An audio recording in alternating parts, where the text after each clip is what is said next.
Alien Earth Episode 4, spoiler warning.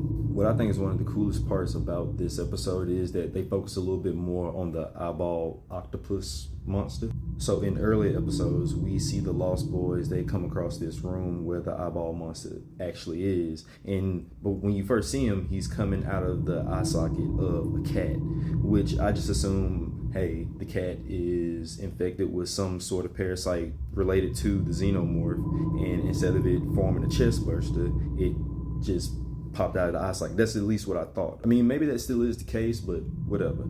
So anyway, it pops out of the socket and it tries to attack one of the Lost Boys, but we just see it attack. We're not really seeing what it's actually trying to do, you know? So they get control of the situation and they eventually take it back to the Prodigy lab, where Boy Cavalier and everybody who works for him is conducting experiments. And they put it inside of a containment lab with a sheep, where we can actually see what the monster does and how it actually makes its kill. It kills its prey through invading the eye socket and taking control over the muscular system and puppeteering the carcass around, I'm assuming, until it finds bigger and better game. So the whole time everybody's observing this thing, they are disgusted and fascinated by it.